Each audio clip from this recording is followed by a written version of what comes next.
Are you all set? Let's give it a shot. Happy Halloween and happy November. The best month of the year is over. Welcome to the Sports Wrap. It is. George Ringer.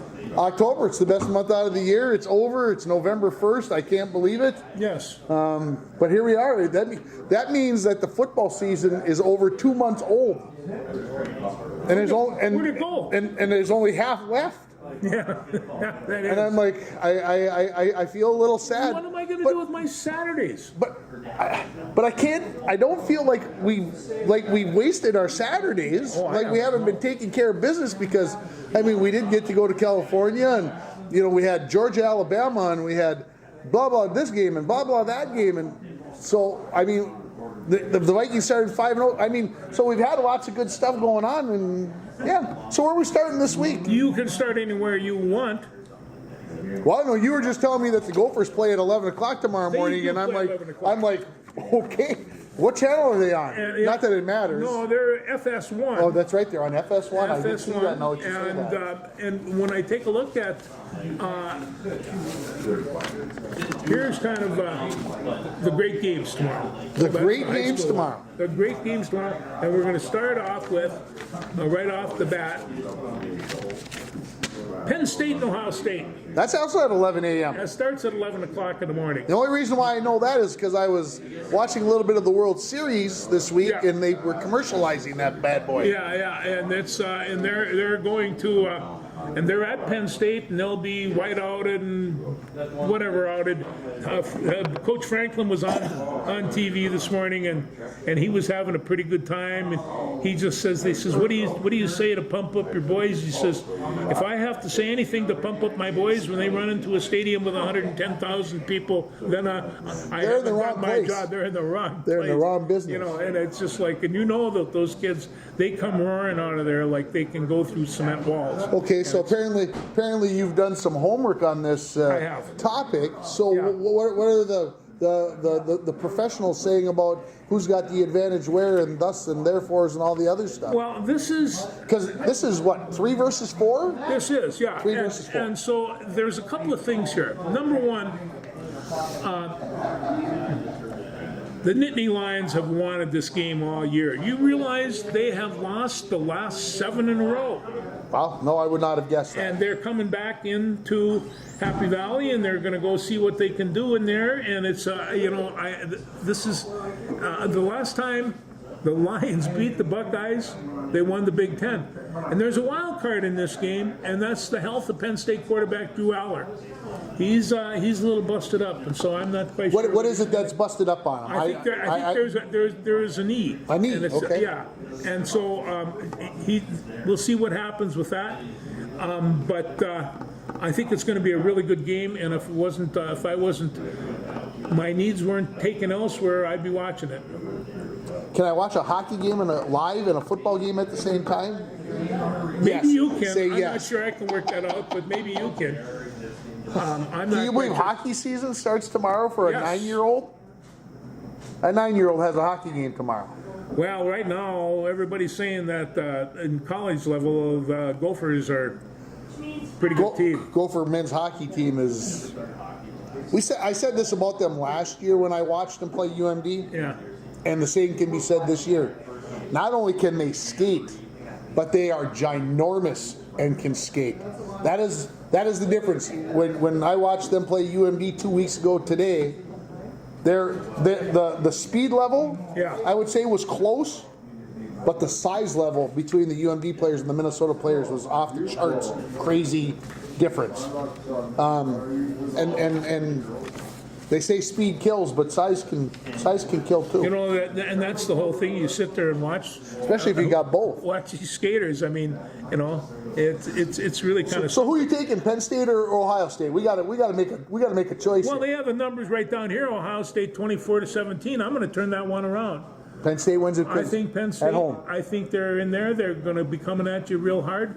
And Ohio State 2 losses in the regular season. it happens. It's going to happen someday anyway. And they got to play Michigan yet. They do. And we know what that could mean. It could Yes. mean 3 losses. Yes. And Ohio State Yes. with 3 losses is not in the national championship hunt. No. No. So Okay. outside of Minnesota at 11, and the Gophers are the Ohio State, Penn State at 11, Army Air Force at 11, and we'll see what happens there. But this is they're setting up because, unlike Navy, they get to play Notre Dame in a couple of weeks, and so we'll get a pretty good comparison of those teams. And Yeah, Navy did not look good last week against their Notre Dame. defense just really kind of fell apart, and I was kind of counting on Navy's defense to maybe be able to hold them in check. But Army doesn't have a bad defense either, and what Army has is that grinding offense that takes a lot out of a football team. I don't care how big your defensive linemen are, and so it's going to be an interesting trend. Also, Navy has gone from a wing T or a double wing, and then they spread everything out now, and so they're able to do that, and they fluctuate that real well. Army, their idea of spread is one split end. One split end. Yeah, and run a back out of the backfield, but. I think I'm still looking forward. Army's still undefeated. We'll see what happens.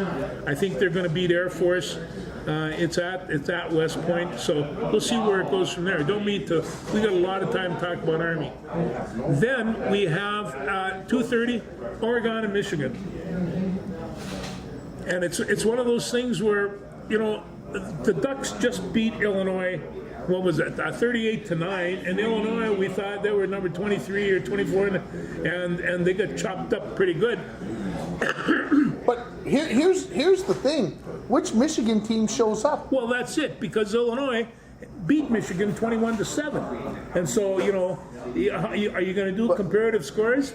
But I mean, Michigan's kind of been, wow, we play really good, and then next week we don't. I mean, I don't know. Number one, how much is it worth to play in the big house?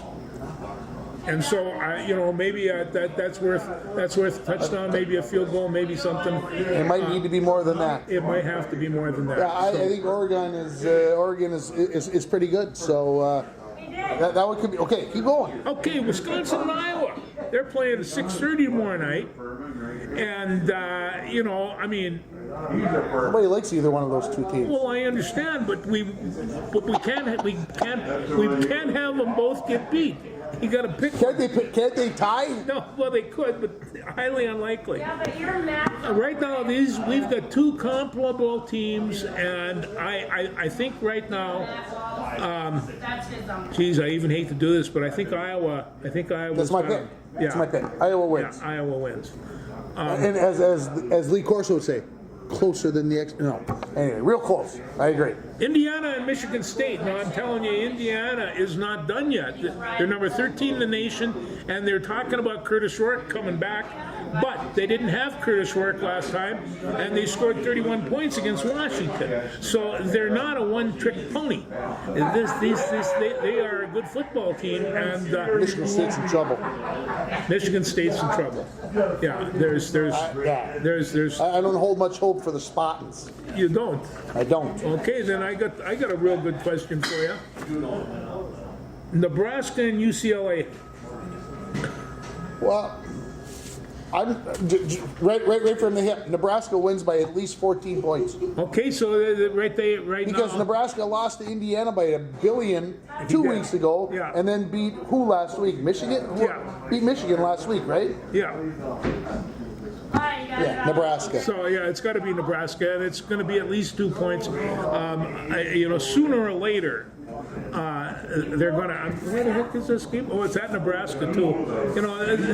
People in Nebraska just aren't going to take losing very well, and so when they get a chance to get a team like UCLA, the legendary UCLA, and they can trample them into the dirt, they'll do that. Okay, let's just clip right along, and Northwestern at Purdue. That's also 11 a.m. thing, but this is the Boilermakers' chance to win a conference game this year. True. And Northwestern from time to time plays pretty good, so I think Northwestern's going to pound them. I'll buy in. Good. I'll drink that Kool-Aid. And then we have Who's left? Washington, USC? Washington and USC. Is that it? That's- really? Oh wow! Besides that was Minnesota. that was the only two teams that I could think we hadn't discussed That's the yet. only one left. God, you want to talk about a big game? And I'm being serious for USC. They have to win one. I mean, seriously. Could he lose his job if they continue to lose? USC? The game they lost against Minnesota was a huge game for USC. And it's just, and they have to build themselves up from that point again. I think that they're going to beat Washington. How But, can USC and UCLA, one of the biggest states with some of the best football players in the country, how can they be so poor? we're recruiting them all. No, I don't know. It's, but of course it is. Of course it is. And they talked about that quarterback from UNLV that quit after 3 games because he didn't get his $100,000. And I heard of another guy getting $100,000 that's a lot closer than that. And I'm thinking, apparently that's what premier football players go for at the college level is $100,000. And I can't believe that I even find myself saying that.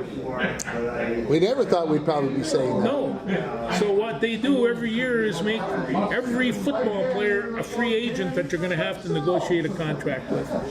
How did the Gophers do last week at homecoming? Well, they did real good. They beat up Maryland. They Was it a little bit of a surprise to you how badly they beat them? Yeah, it really was. But you have to. I was looking at and they're starting to gel offensively, and they're getting some sideline passes that was going over their head or was going too low or something, and now they're catching them, and there's some things going on there out of the backfield.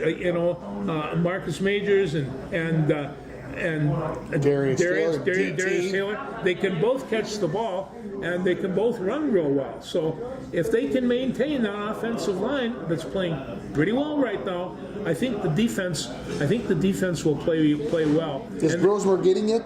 Is he in? I mean, is Brosmer in sync? I think him and the offensive coordinator are now in sync on what they can and can't do. You saw that game at UCLA. I mean, he marched that team down with 2 minutes and 30-some seconds left, and on a scoring drive. And I mean, and he was hitting, and those players wide open. But as I was looking at that, I keep on thinking, and I did this as a defensive coordinator all the time. Drops one more back, fill the hole, and I tell you, I've been burned on that as much as anything. Put the rush on, get that rush on, and even in that circumstance, they didn't do that. They just sat back and he picked them apart. Okay, do they beat Illinois tomorrow? I think they do. Wow. I got Broncos shirt on, and this is on the road. This is on in the road. Bloomington. Boyle, Illinois, right there. And they have to win. They have to beat a good team. They got to beat a good team. Okay, they're 5-3, right? Yeah. Think about the loss to North Carolina. Yes. The first game of the year. Let's go back to that. One field goal. Field goal. Yeah, that far. Okay, they'd be 6-2. They'd be 6-2. And they would be ranked, I would say, in the top 25. Well, and they really have never been blown out of any game. Even Michigan, when they went down there, they were coming back. They just ran out of time. So my question to you is this: if they beat Illinois, do they start getting some love? Do they? Yes. They're going to get a little bit of affection anyway. And then if they beat like Wisconsin, we'll kiss their footballs, I'll tell you. Okay. Yeah. What else college football is on your mind? Is there any other big games? I'm serious, and I'm being serious. I did not do any homework this week on the sports. I am woefully unprepared for today's show. I can shoot from the hip on some things, but I can't give you. I didn't look up those big games. I'm just gonna type it into my browser here. Top 25 college football games this weekend. Let's see what we got. We're getting to that point, right? So Boise State plays tonight. I did not know. They do. 3 and 4. Is Miami the number 5 team in the nation? Yes. Okay. I mean, you believe that they're that good? You know, every time I don't think that they are, they beat somebody up. So are they playing? Who are they playing? Florida or Georgia? They are playing Duke. Duke. Should be an easy win. SMU is 20 in the nation? Yeah. Wow, they play. Pittsburgh's number 18? I didn't know that. What the heck? Okay, so anyway, so there's really no other big game other than the 3-4. So, anyway, Yeah, okay. The big one that caught my mind, I think Vanderbilt is playing somebody cool, and I kind of like watching them. They've had themselves a mighty fine season, so there's always some South games down there. They take their football very serious. Let's talk a little professional football. Yes, Your Minnesota Vikings lost to LA last week. they did. Notice I said yours, not mine. 'Cause no, they're still mine. Very disappointing loss. I got one thing to say to you. T.J. Hawkinson. He's going to be playing on Sunday. You heard this? Yeah, Okay. it's written up, and they had a picture of him. He's got a foul look on that barbarian's face. That hair flows, and he's looking in your. I mean, it'd scare me. And he can catch footballs, and he can trample people to death after he does that. He's going to help. And remember, the Vikings have a very good receiving corps. They have got now 2 tight ends, maybe even 3, and wide receivers coming out their nose. I mean, this is. But we lost an offensive lineman for the year. No, we did, but we picked one up. And so, and I don't. On a guy who had been benched. I mean, who else are you going to trade? Jacksonville. Who else are you going to trade for at this time of the years, other than guys who are benched? I mean, it's tough to get. You're not going to get a starting offensive lineman. They were asking Justin Jefferson about him, and he says, "Well, he's big," and so we'll see if that left tackle can do that. And if You know how valuable a left tackle is. I do know how valuable a left tackle is, and if you might have to cheat CJ over there a little bit to help out, and see also who you might be running at tight end.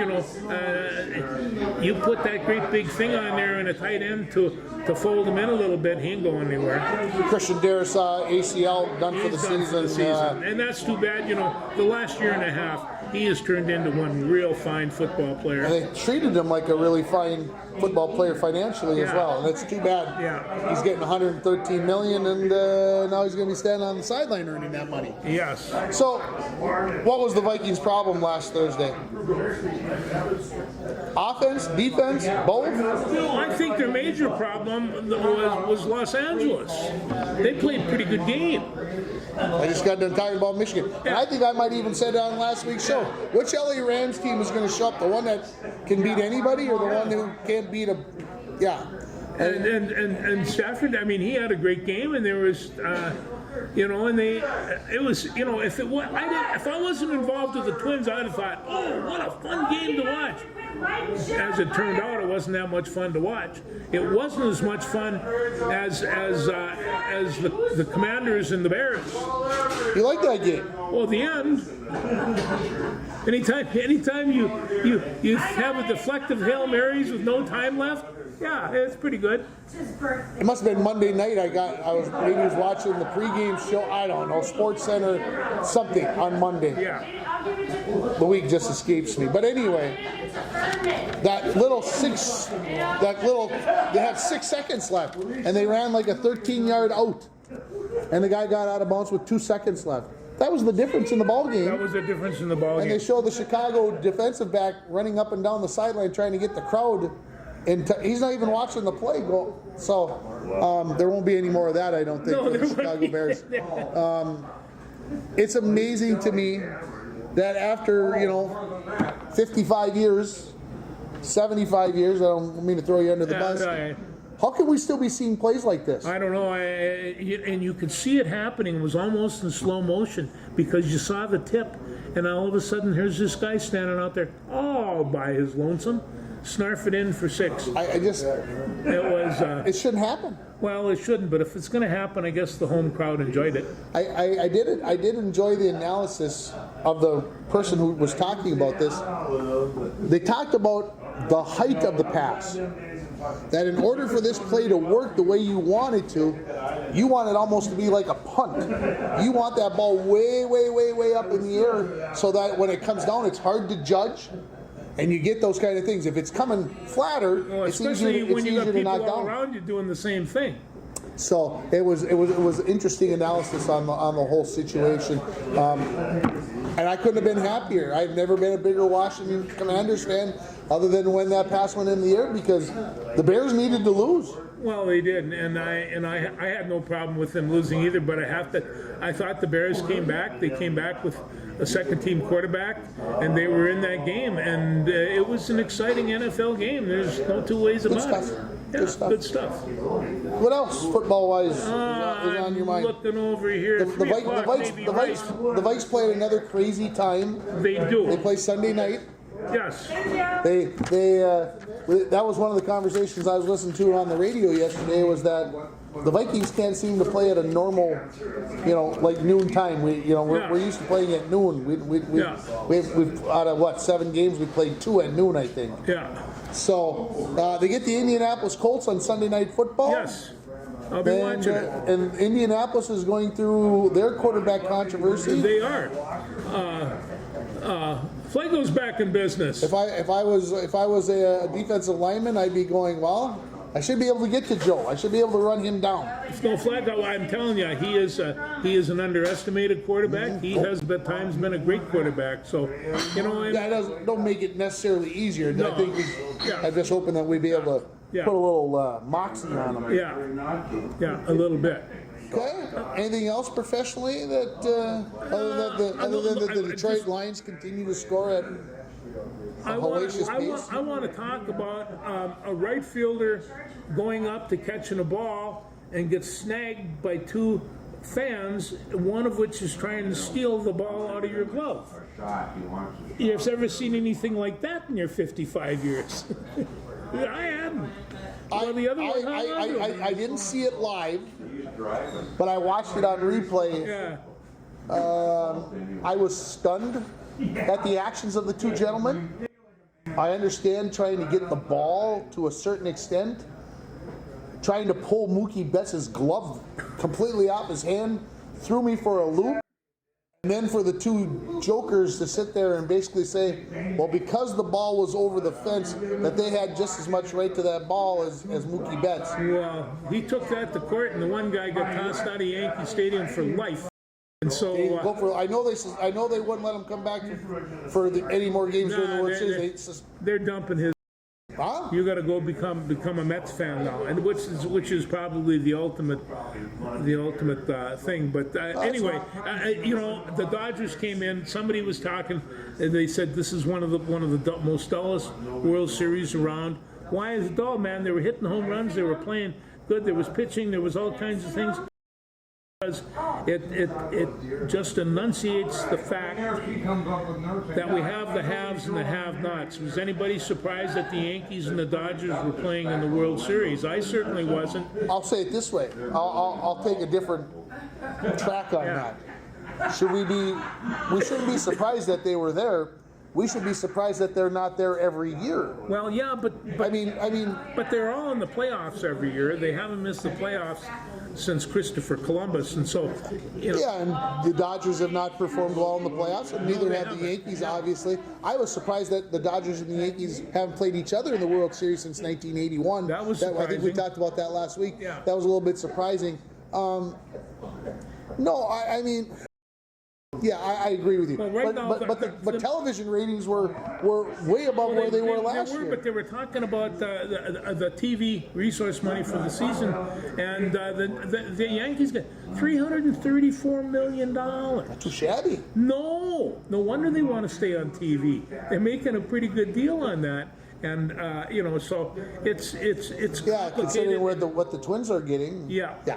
And so, I mean, we'll see with new TV contracts. I tell you right now, they're a mess, but they have something to straighten out.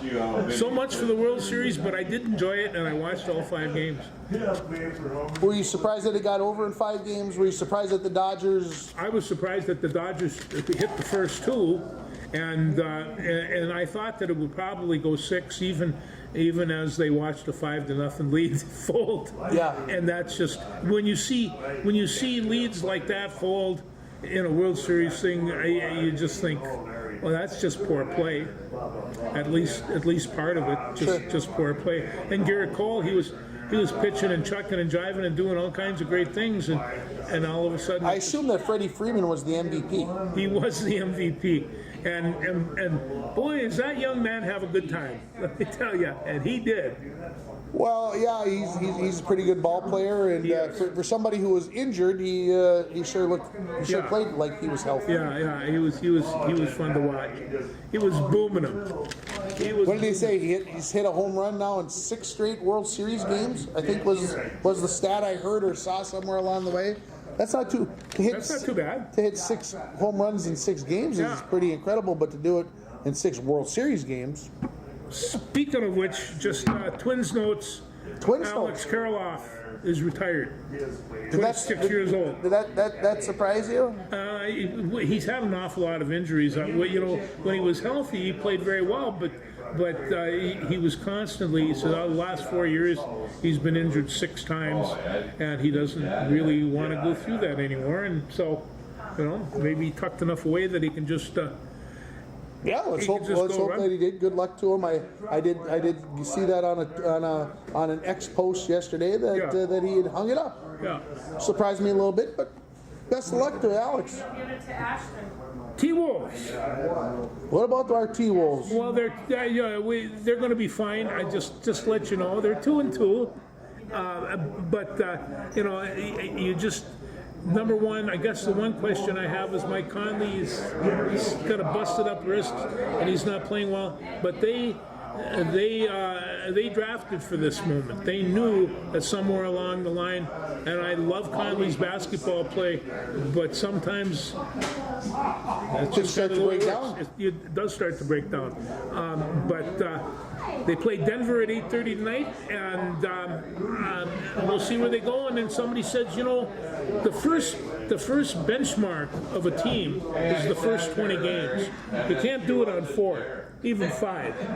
So we'll see what happens. Now the question that they have is, how are they going to work in? They have a team of 12, and they've got 8 people that are playing, and the other ones are getting no play time at all, and so Gotta come out and earn it, boys. Got to come out. Man. Well, Naz Reid says you can't earn it over my body, and so he ain't So giving there you a you good go. spot. Yeah.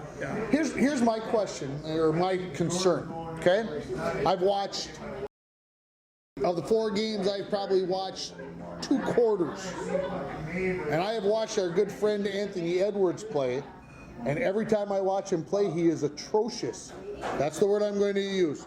He's atrocious. Today I got a tweet or an X post that said the last player to do this since Anthony Edwards was Steph Curry. And I'm like, how is it only when I watch that he plays poorly? Because when they played Dallas the other night, 3 possessions, Yeah. he comes down, dribbles it off his leg, makes a 3-pointer, and then got his pocket completely picked in 3 possessions and basically gave him no chance to win the game. Now I understand him having the ball in his hands at the end, but you can't turn the ball over 2 out of 3 times No. in crunch time and expect to be considered a superstar. And and again, you just said it. We can't say it only in 4 No, games. and you. But he's trying too hard. He's got to let the game come to him a little bit. Well, he is, and he's trying to pick up not only his role, but Towns as well. Yeah. And so, and there's other people to do that. That is not a bad team. McDaniel's a really good basketball player. I mean, you got Naz coming off the bench for crying out loud. And that's I think the point I'm trying to make. Yeah. He's trying to do it by himself He doesn't have rather to. than saying, okay, they're double teaming me. Somebody's got to be open. What did he get the other day? He got like 30-something points. They got beat, but he scored a lot of points. And then, of course, Towns goes for 44 and 12 the other day, and somebody says, well, there just goes to show you we shouldn't have traded him. And I'm like, oh my God. No, He's a superstar. He's going to have great games. Please. Hey, what? Okay, so anyway. Yeah, I agree. Timberwolves, Nuggets. Is that at home or in Denver? That's at home. That's at home. 8:30 tonight, so you're going to stay up late. Highly unlikely that I'll make it that late, but I'll give it a whirl. Well, let's just talk then about the Wild for a second. 6-1-2, third place and hanging right in. How in the heck can you be 6-1-2 and I be have in no third place? idea. That's because Winnipeg and Dallas are out of their blessed minds. Yeah, they got 10 wins, and so. But they'll pick it up. Kaprizov, 18 points. What in 5 games? 10 games. 10 games? Nine games. 9 games. Yeah, two per. That's an awful lot of points, isn't it? Yeah. Yeah. And he couldn't score on the power play the other night when they needed that insurance policy in Pittsburgh when the Flower was winning. And did you see the Flower after the game? Yeah. The tears, the emotions. I saw the stops, and he was stopping a lot of pucks. Fleury's 40 years old, blah, blah, blah.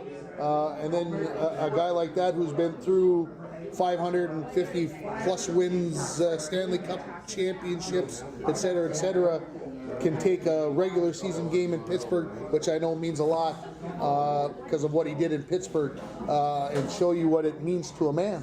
Hey, Dump Worsley didn't get good until he was 41. So, it takes a while to age those goalies.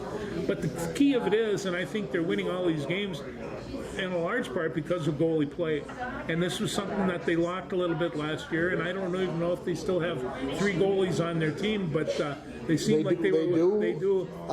Somebody was telling me that the number of goals scored in the NHL games is way up this year. Fans will like that, probably. Yeah, they do, I guess. I don't. I like a good defensive game. Well, I don't mind 3-2, Yeah. 4-3. I don't need 7-5. I don't. I mean, I suppose to a For a certain. while, you would be, my God, your team's five goals down going in the third. Don't worry, we scored a lot of goals. It's No problem. We'll get taken care of. no problem. Yeah, the Wild have surprised me. Let's hope that they can continue to play this way and keep things rolling.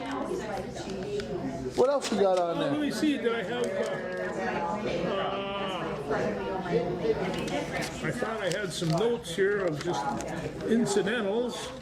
Well, while you're doing that, I'm just going to talk about Tuesday night for a little bit. What's Because we just Tuesday talked night? about Tuesday night with the Flower. Yes. And when the Flower got done, I started flipping through the channels, and I'm like, oh, the Timberwolves are on. So we watched the end of the Timberwolves game, Eli and I. Yeah. And then I'm like, wait a second, the Loons play tonight.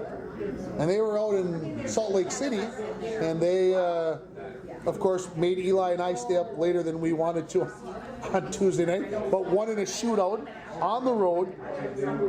Now, Mike Bolstead, I don't know if you're watching our show on a regular basis, but I'm going to throw Mike under the bus. He says soccer is the worst thing to watch. It's the most boring thing to watch. If you watch the second half of that Loons game, you couldn't believe the number of scoring chances that those two teams had, and the goalies completely pulling them saves out of their butt. It was fun to watch. It was exciting, and they didn't score. It was it, and then they had to go to the shootout. So Mike is a great, big, very good hockey player and football player. A half a soccer game would kill him, and Yes, it's it would. just like Yes, it would. it's one of those things where it's a different sport for different body sizes, like wrestling, and it's we had to get wrestling in there somehow. You have to spend some time with it, and you have to kind of relax with it. And it's one of the things with. I'm not sure you can do it with baseball anymore because you got a clock and stuff, so everything's kind of a little jittery. But in the old days, you could sit down in a chair. It took 15 minutes to get through that inning. Who cares? You get nothing to do. Now we're in a lot more hurry. Okay, you said you watched all 5 games. Yes. You don't even realize that the clock is there anymore. No, you don't. It is so much fun to watch. Well, and the pitchers, for the most part, they're working. They don't want to give that batter any more time than they're doing up there. They're working. Yeah, they know they got to be in at 8, and the ball should be out of their hand at 7. Yeah, no, they Don't let them get comfy. As soon as they're ready, let's throw the ball. There were always pitchers like that. I mean, Bob Gibson, they would say that he'd throw that first fastball right down the middle, and they're coming at the next one right now. You have no time to swing that bat or do anything. As soon as he gets that ball, he's getting rid of it. That's why they played games in an hour and 57 minutes. Yeah. 40, 50 years ago. 40 or 50 years 16 ago. years ago. Okay, just one tiny little thing here. Then we want to take 10 minutes for a surprise. But anyway, we got some good football games going on in the high school level tonight. Eden Prairie Eagles, they're 6-3, and they're playing Maple Grove. Imagine that. They're 9-0. No chance for the Eagles. No, That is going to be one-sided. That is going to be at least 3 touchdowns. You heard it here. Crimson win by 3 touchdowns. Crimson win by 3. Okay. And not that we should expect Eden Prairie to go quietly, but I think they'll end up. Yeah. Then who else? And then we got Edina Hornets and the Eden Wildcats. And this, apparently, they've got a good quarterback and they've got a good wide receiver, and this is Edina. And they've got a very good quarterback and a very good receiver. And they're picking these guys, Edina 21, Eden 20. I can't believe they think it's going to be that close. Well, okay. I'll let, they could be right. They could be. And then we have over in 5A. Oh, Alexandria. They're 7-2 and they're playing the Moorhead Spuds, which are 9-0. That's going to be a dandy. They're the number one. They were the number 1 and number 2 teams in Class 5A, and they're playing in a section championship. It could be the state championship game, and it's going to be a section championship game tonight. Woo! It might have been worth the trip to Moorhead to watch it. Yeah, no, that's going to be a dandy. But I mean, check it out. It's probably on NSPN. It probably is.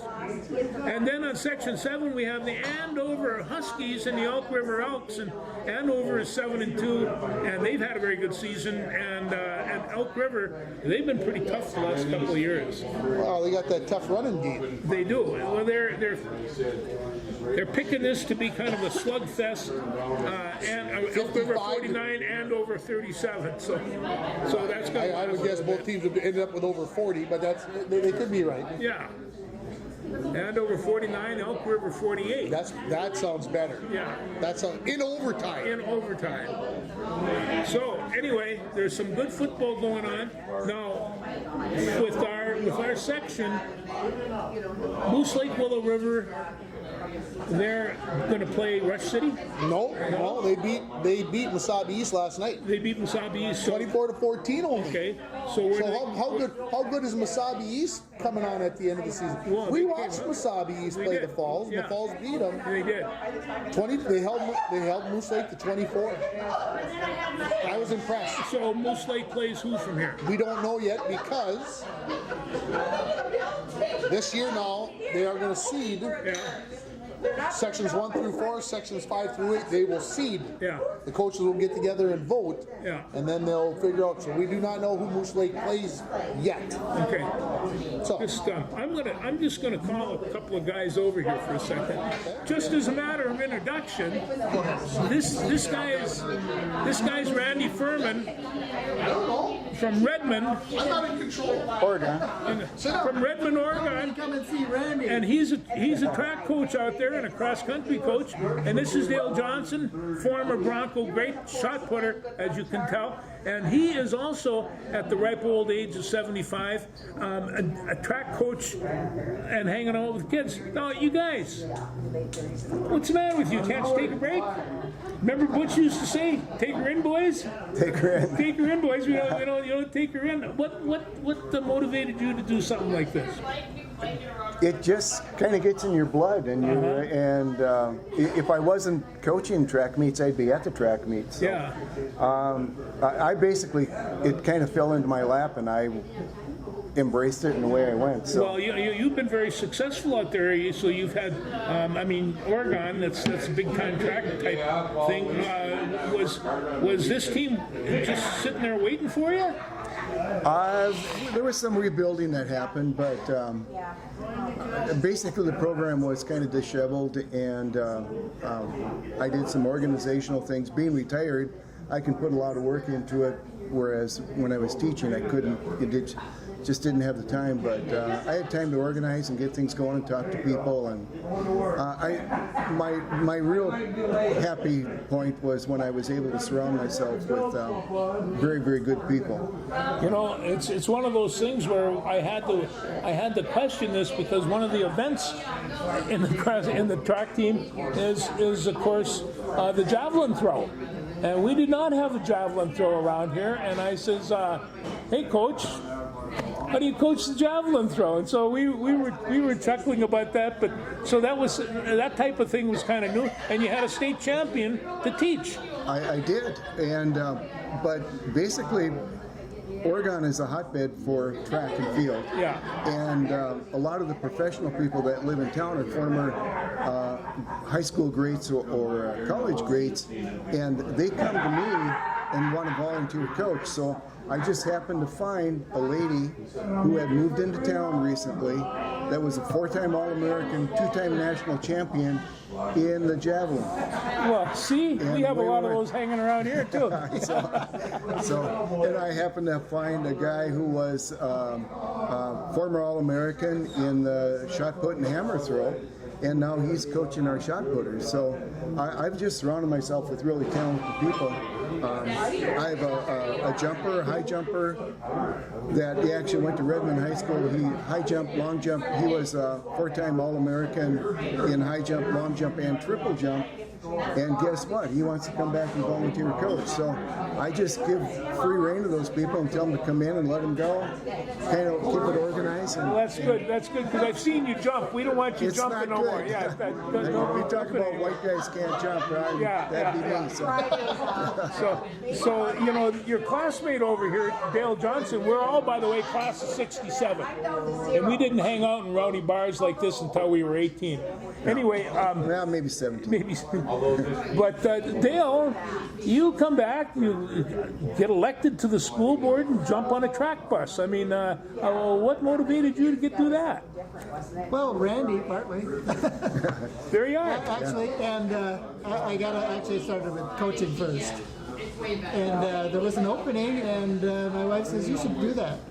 So I did. Well, yeah, you can. You've hung around more shot put circles than anybody I know. Were you able to? I mean, as we go back a long ways. Almost 50 years since you competed with the shot. How was it to get back into the swing of things in terms of the weights and the track team and the rest of that? Nothing to it, just like the old days. It was like the old days, yep. Right. Yeah, just like the old days. Hadn't changed that. Well, they do the spin now, which was Yeah. that was before that time. But I've been studying it, and we'll try it next year. Okay. Oh, great. And either one of you guys are having fun with this, aren't you? I'm having a blast. Yeah. See, this is my aging matters type thing. Is how do you grow old? Number one, you don't. You go out and get yourself a track coaching job, and you spend your time with kids, which is very important. I'm telling you, being around young people, that does more for your energy, because they don't care how old you are. They want to know how much energy you got, and it's and so Hey, anyway, I'm real proud of you guys. This is, this is Butch Larson, our football coach, would have been very proud of what we were doing because Butch didn't do this when he was 75. He'd had enough. He'd had enough. And then all the time we'd always say, and I'd say this, I says, at the end of practice, Butch would say, okay, guys, take her in. And we all, so I always said, someday I'm going to retire and somebody's going to say, take her in. And then Ringer found me and put me in front of a microphone, and I can't go into it. Can't stop from talking. Couldn't if you wanted. Yeah. Anyway, so we're here to honor an old friend, Wally Fulton, who we played football with and grew up with, and it's a sad day in many respects, but this is a day of celebration because I hate to say this, but we had a good time growing up here and playing football and being a Bronco. Why do you hate to say it? We had fun here. It was good. Well, because somebody might say maybe too much fun. So I want one Wally story. Tell me why Wally was Wally. What is the one story that encapsulates? I can tell you one of my fondest memories of Wally.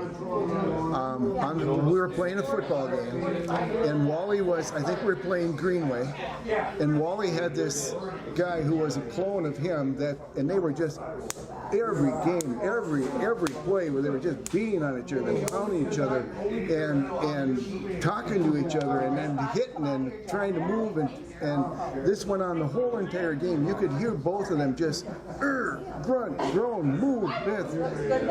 When the final horn went off, they went over and shook hands, put their arms around each other, and walked off arm in arm off the field. That was Wally. Yeah, Wally was that nice a guy. I got a good football story. We're playing, and Wally blocks a punt, and the punt was right there, and you get 2 feet away. Should I pick it up? Well, they don't teach linemen to pick up balls and run with them. You curl up on them. And so I curled up on the ball, and I'm holding it, and I'm thinking, I'm waiting for the big explosion, and Wally comes by, taps me on the head, he says, you could have run, you could have got a touchdown, what's the matter with you? But he blocked that punt and then just chewed me off all the way off the field for not picking up and running with it, and it's just, I do remember that, but he did things like, he sang a role in South Pacific, and he was a singer, loved being in choir and singing, and if he could open up that Irish mouth of his and let go with some song, he was mostly happy. But when you got him growly a little bit, he could play really good football, and he was every bit as big as me, and so when we hit it, you could feel it. And Dale would say the same. We drilled against him. So He and George were the Bear Cubs. You're the Bear Cub. That was. Should have been around for that. Yeah. Anyway, thanks, guys. I appreciate this. And anything else we want to go through? Any comments you want to make about any kind of sports or anything? Now's the time. Go Vikings. Go Vikings. Go Vikings. There we go. Yeah. Thanks, everybody.